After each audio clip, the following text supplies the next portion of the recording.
Good day guys! Today's video ay pag-uusapan po natin kung paano ma-prevent o maiiwasan ang hypertension o high blood. Okay, let's go!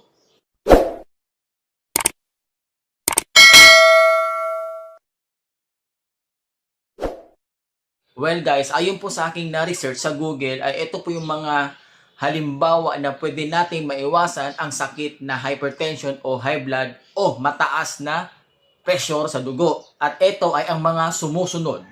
A few moments later. Number 1, keep your weight healthy.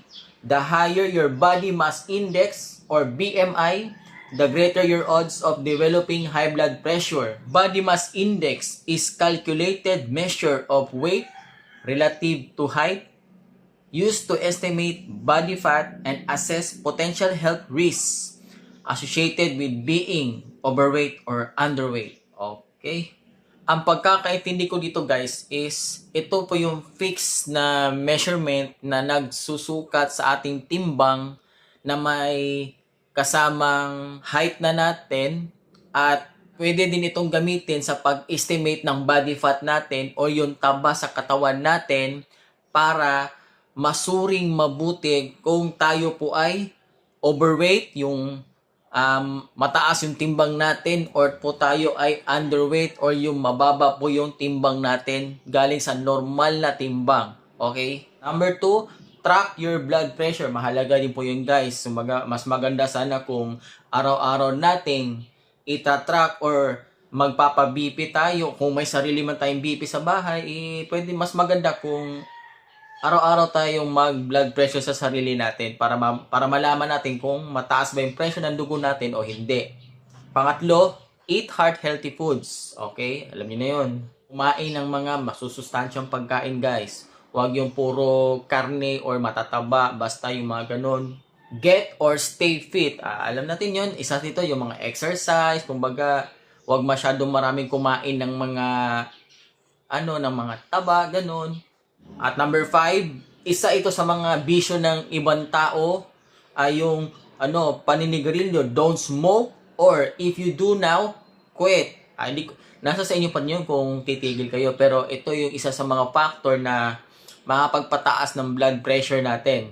Learn healthy ways to manage stress. Yun. Pag sobrang stress ka, syempre parang hindi ka mapakali, hindi ka mapalagay. Isa rin yan sa factor na tataas yung BP natin. Halimbawa, pag marami kang activity, yung tipong na-overwhelm ka na, ganun, isa rin yan sa factor na tataas yung BP natin. A few moments later. You can help prevent high blood pressure by maintaining a healthy lifestyle. At ito yung mga sumusunod.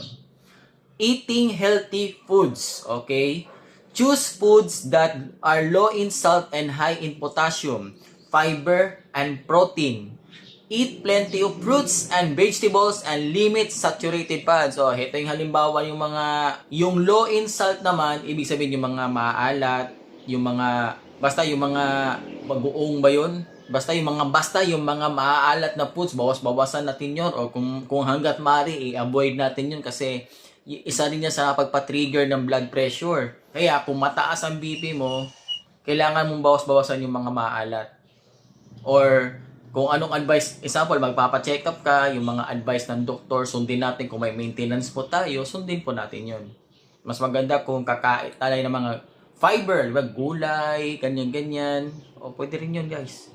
Exercise regularly. O kung may time naman kayo mag-exercise, kaya maglakad-lakad lang kayo dyan sa labas ng bahay o sa loob ng bahay, kahit mga around mga 15 to 30 minutes, I don't know kung ilan yung talagang exact time na pwede kang mag-exercise. At least kahit pa paano makapag-exercise ka, at least mga 2 to 3 times a week, or depende pa rin sa advice ng doktor nyo. Okay?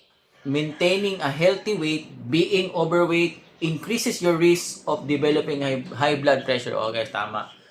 Habang tumataba ka at wala kang exercise, pwede ka rin makatrigger na tumaas yung high blood pressure mo guys. Limiting alcohol and caffeine. Ayun. Isa rin to guys, yung mga alak, yung mga kape na mga 3-in-1 or hindi ko kabisado yung about sa kape, basta yung mga matatamis, yung syempre mga caffeinated diyan. Dapat ding umiwas, o kung hindi pa kaya umiwas, dahan-dahaning iwasan. Isa rin yan sa mga pagpa-trigger ng blood pressure, lalo na yung mga alak, basta yung paninigarilyo or basta kahit anong bisyo ganyan, alam mo na yung mas matahol pa sa ng bisyo, itigil na yan. Quitting smoke. Smoking increases your risk of developing high blood pressure. Yung paninigarilyo talaga nakapagpataas din ng blood pressure yan, kaya hanggat kaya itigil na. Managing stress.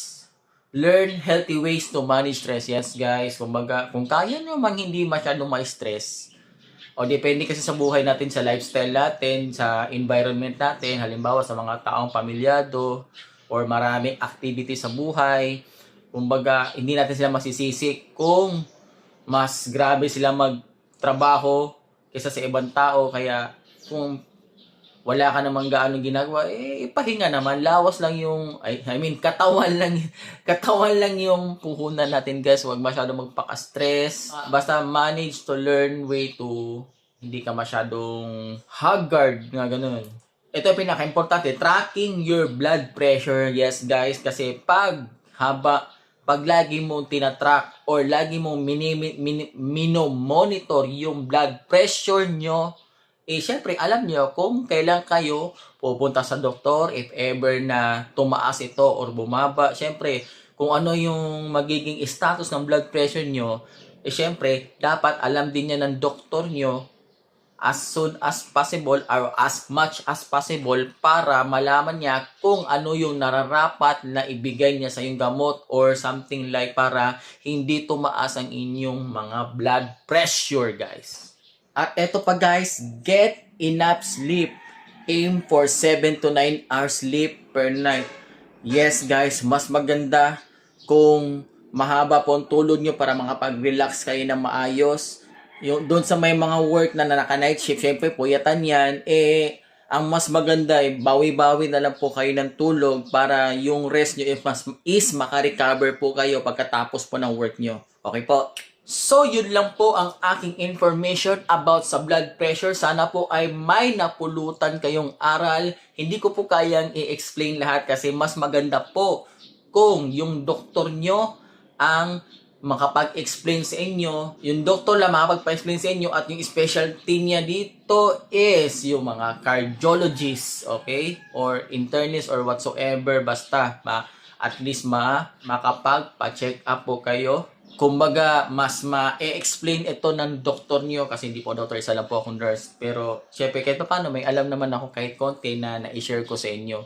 At least, kahit paano, meron kayong friend or a vlogger na makapagpa-advise sa inyo kasi hindi naman lahat ma-advise nila sa inyo. Kumbaga, syempre, as of my research and experience, hindi ko na po sinama yung ibang gamot dito na kung ano yung ire-reseta kasi mas maganda kasi iba-iba yung reseta ng bawat doktor. Hindi ko na pwedeng sabihin yun kasi bawal na sa akin yun. Pero pwede naman magbigay, pero mas maganda kung you having your regular check-up para ma-monitor nyo yung dapat na maging how to prevent the hypertension or the blood pressure. Okay? See you. This is Ronald Saluta. Peace out. Alright.